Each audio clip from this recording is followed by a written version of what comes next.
کے باوجود بھی میرا کاروبار تو چل رہا ہے. میں سودی کاروبار کر رہا ہوں, لوگ تو میری عزت کر رہے ہیں. مسجد کی کمیٹی کا میں صدر بھی ہوں, میں معززین شہر میں شامل بھی ہوں.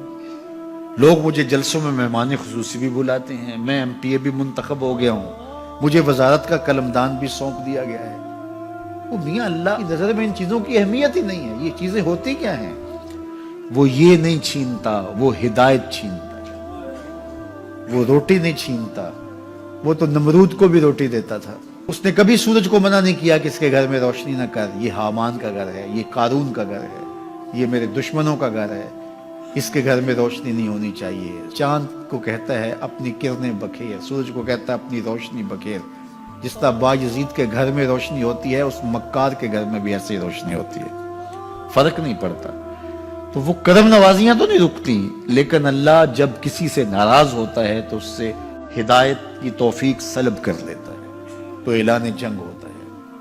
تو پھر وہ ٹکرے بھی مار رہا ہو تو اس کی رسم کی نماز ہوتی ہے, اس کا ماتھا جھک رہا ہوتا ہے, دل نہیں جھک رہا ہوتا, کیونکہ ہدایت سلب کر لی گئی. جب اندر سے روح ہی نکال لی جائے تو باقی بچتا کیا ہے. یہ بات ذہن میں رکھیے گا کہ اللہ تعالیٰ جل شانہ نے ہمیں جن کاموں سے روکا ہے, جن کاموں سے منع کیا ہے, ان کاموں کے کرنے میں ہمیں کبھی بھی بھلائی اور خیر نہیں مل سکتی. یہ ہم جب اچھی طرح سے ذہن نشین کر لیں, اگر اللہ پر ہمارا یقین اور یقیناً اس پر ہمارا ایمان ہے, تو پھر وہ امر جو اللہ کی طرف سے جن سے روک دیا گیا, تو ہم کبھی بھی ان کے قریب تک نہ جائیں. اور جن کاموں کے کرنے کا اسے حکم دیا گیا, اس کی حکمتیں نہ بھی ہمیں معلوم ہو. آج جدید سائنس تحقیقات کرتی ہے تو ہمارے سامنے آتا ہے کہ وضو کے کیا فوائد ہیں. آج ہمیں لوگ بتاتے ہیں کہ جناب آپ امامہ باندھیں گے تو سن سٹروک سے بچ جائیں گے.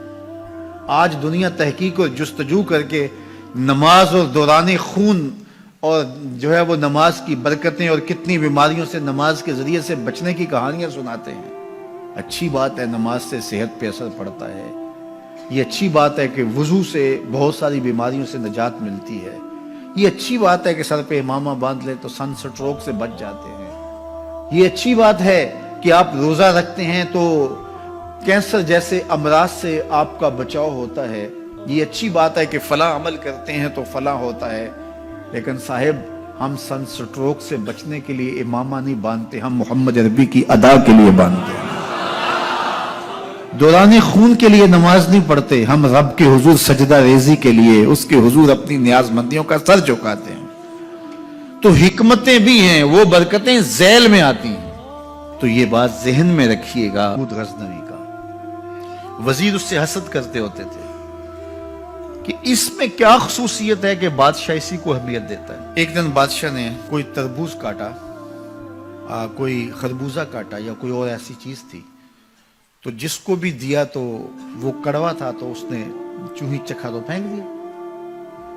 اور پھر بلایا یاس کو اور اس کو کاٹ کے اس کی پھانک دی, تو ایسے لطف سے کھانے لگا کہ جیسے اس سے لذیذ کبھی پھل زندگی میں دیکھا نہ ہو. تو سارے اندر ہنس رہے تھے, ایک دوسرے کو آنکھوں سے اشارہ کر رہے تھے, یہ دیکھو بے وقوف. تو بادشاہ رک گیا اور کہا کہ یاس, یہ جو فروٹ تم نے کھایا ہے یہ میٹھا تھا یا کڑوا؟ کہا بادشاہ سلامت کڑوا. تو کہا پھر اتنے ذوق سے کیوں کھایا؟ کہا کہ اس ہاتھ سے میں نے میٹھی نعمتیں کھائی ہیں, آج کڑوی ملی ہے تو تھوک دوں؟ کہا ایسا نہیں ہو سکتا. تو میاں کڑوا ہو تو وہ بھی قبول کیا جائے, نفس پہ شاک ہو. کڑوی وہ چیز ہوتی ہے جو نفس پہ شاک ہوتی ہے, نفس کرنا نہیں چاہتا, لیکن اس کے باوجود تمہارا دل کہے نہیں یہ مالک کی طرف سے ہے.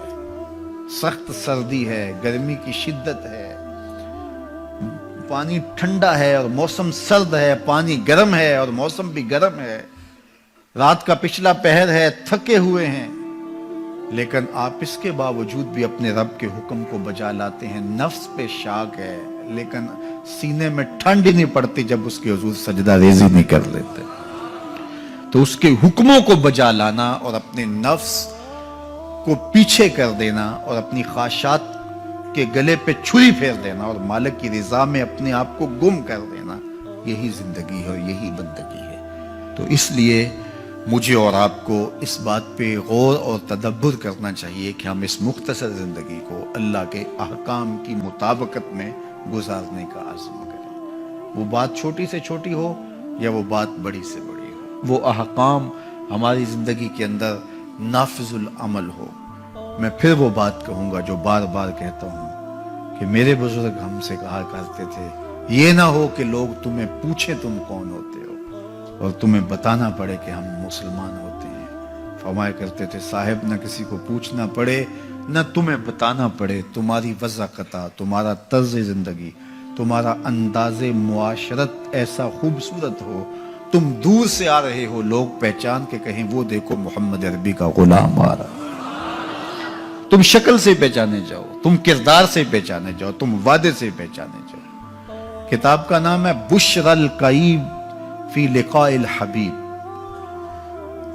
حضور علیہ السلام کی ملاقات کے حوالے سے یہ کتاب امام سیوطی علیہ رحمہ کی مصنفہ ہے۔ اس میں ایک واقعہ انہوں نے لکھا کہ ایک شخص قبر میں اترا اور نکیرین آئے اور انہوں نے سوال و جواب کا سلسلہ کیا، من ربوں کا، ما دینوں کا۔ اچھا، اس کی داڑھی میں چند بال سفید تھے جن کو وہ مہندی لگایا کرتا تھا۔ تو جب منکر نے کہا کہ من ربوں کا، تو نکیر نے اس کا ہاتھ پکڑ کے پیچھے کھینچتے ہوئے کہا اس سے سوال پوچھ رہا ہے، تو دیکھ نہیں رہا اس کی داڑھی میں اسلام کا نور چمک رہا ہے، اس کی داڑھی میں اسلام کا اجالا تمہیں دکھائی نہیں دے رہا؟ تو تمہاری وضع قطعی ایسی ہو کہ فرشتے بھی دیکھیں کہ یہ حضور کا غلام آ رہا ہے۔ اللہ کے ذکر سے رخ پھیر لے، اللہ کی یاد سے رخ پھیر لے، اللہ کے دین سے اعراض کرے، تو پھر خدا شناسی، قناعت، توکل اور اعمال خیر تو اس سے چھن ہی جائیں گے، اس کو خود فراموشی کے عذاب میں مبتلا کیا جاتا ہے۔ اور قرآن مجید نے ایک دوسرے مقام پہ ارشاد فرمایا وَلَا تَكُونُوا كَالَّذِينَ نَسُوا اللَّهَ فَأَنسَاهُمْ أَنفُسَهُمْ، ان لوگوں کی طرح نہ ہو جانا جنہوں نے رب کو بھلا دیا، وہ بھول گئے، اپنے رب کو بھول گئے۔ غفلت ایسی طاری ہوئی سویر سے لے کر شام تک اور شام سے سویر تک، دنیا دنیا اور دنیا ہی مقصد حیات بن گیا۔ دنیا میں آئے کس لیے تھے، مقصد کیا تھا، بھول گئے۔ میلہ دیکھنے کے لیے آئے تھے، گھر کا راستہ بھول گئے۔ اللہ اکبر۔ تو فرمایا تم ان لوگوں کی طرح نہ ہو جانا۔ پھر اللہ نے انہیں سزا کیا دی، رزق کے دروازے بند کر دیے؟ نہیں۔ ان کی سانسیں چھین لی؟ نہیں۔ سورج کو حکم دے دیا اس کے آنگن میں روشنی نہ بھیجنا؟ نہیں۔ چاند کو چاندنی بکھیرنے سے روک دیا؟ نہیں۔ آب و ہوا روک دی گئی؟ نہیں۔ انہیں کیا سزا ملی جنہوں نے رب کو بھلا دیا؟ فرمایا فَأَنسَاهُمْ أَنفُسَهُمْ، اللہ نے انہیں ان کی ذاتوں سے انہیں بے خبر کر دیا۔ جو خدا فراموش ہوئے وہ خود فراموش ہو گئے، انہیں اپنے آپ سے ہی آگاہی نہ رہی۔ اور مجھے بتاؤ، جسے یہ بھی نہ پتا ہو کہ میں کون ہوں، اپنی شناخت جو بھول جائے، اس کے پلے ہوتا کیا ہے؟ اقبال نے کہا تھا نا، اپنے من میں ڈوب کر پاجا سراغ زندگی، تو میرا نہیں بنتا تو نہ بن، اپنا تو بن۔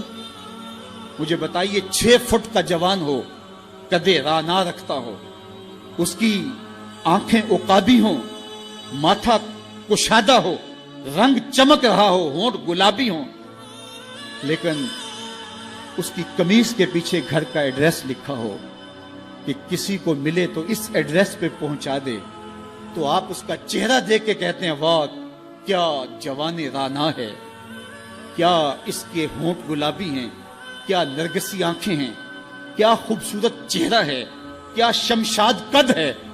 لیکن اچانک نظر پڑی تو اس کے گھر کا ایڈریس اس کی قمیص کے پیچھے لکھا تھا۔ آپ نے کہا میں نے دور سے دیکھا، اس کا تو توازن عقلی ہی ٹھیک نہیں، یہ تو بیچارہ جو ہے وہ پاگل ہے۔ تو قد کاٹ ہونے کے باوجود گھر کا ایڈریس پیچھے لکھ دیا گیا، تو اب ہر کوئی سمجھتا ہے کہ یہ بیچارہ فہم و ادراک کے نور سے خالی ہے۔ قدے رانا پہ ترس آنے لگ جاتا ہے، اور وہ آنکھیں جن میں ڈوب جانے کو، جھیل جیسی آنکھوں میں غوطہ لگانے کو جی چاہتا تھا، تو اب ترس آنے لگ جاتا ہے کہ یہ بیچارہ تو خود فراموش ہے۔ اللہ فرماتا ہے جس نے رب کو بھلا دیا، تم یہ نہ دیکھو اس کے بنگلے کتنے ہیں، یہ نہ دیکھو اس کے پاس کوٹھیاں کتنی ہیں، یہ نہ دیکھو اس کی چمکتی ہوئی کتنی لمبی گاڑی ہے, یہ نہ دیکھو کہ عالی نسب ٹاؤن کے اندر اس کا گھر ہے, یہ نہ دیکھو اس کا بینک بیلنس کتنا ہے, ہاں یہ بھی نہ دیکھو اس کے پاس وزارت کا قلم دان ہے, یہ بھی نہ دیکھو کہ یہ وزارت عظمیٰ کی کرسی پہ بیٹھا ہوا ہے, یہ بھی نہ دیکھو کہ اقتدار کی مسند پہ جھولتا ہے, یہ بھی نہ دیکھا ہو کہ یہ ڈائس پہ کھڑے ہو کے نعرے لگاتا ہے, لوگ آگے سے جواب دے کے واہ واہ کے ڈونگرے برساتے ہیں. کہا اس کی قمیض کے پیچھے لکھا ہوا ایڈریس پڑھ لو, فَأَنْسَاهُمْ أَنفُسَهُمْ, یہ وہ شخص ہے کہ جو اپنا پتہ بھول چکا ہے, جسے پتہ ہی نہیں کہ میں کون ہوں, اس دنیا پہ آیا کیوں, جو آ کے بھول گیا ہے اسے گھر کا رستہ ہی نہیں مل رہا, اور یہ بھاگا پھر رہا دنیا کے اندر. کیا بتائیں حباب کیا کار نمایاں کر گئے, بی اے کیا, نوکر ہوئے, پینشن ملی اور مر گئے, زندگی کا مقصد ہی نہیں ملا. کہا جو اس دنیا میں اندھا رہا کل قیامت کے دن بھی نابینا اٹھایا جائے گا. اس سے ان آنکھوں کی بے نوری مراد نہیں ہے, اس سے دل کی بے نوری مراد ہے. اسی لیے اقبال نے کہا تھا دل بینا بھی کر طلب خدا سے, کہ آنکھ کا نور دل کا نور نہیں ہے.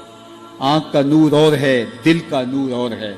تو ہم دنیا کی مادی چمک کو دیکھتے ہیں, میرا مالک کہتا تمہارا دل ستھرا ہونا چاہیے.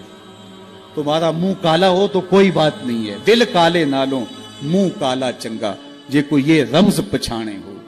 اصل تو دل کی پاکیزگی ہے, اور دل رب کے ساتھ وابستہ ہو, اس کے رسول کے ساتھ وابستہ ہو. تو جس نے اللہ کے دین سے رخ پھیرا, اعراض کیا, تو پھر اس کا نتیجہ کیا ہو کہ اس کی زندگی تلخ ہو جائے گی.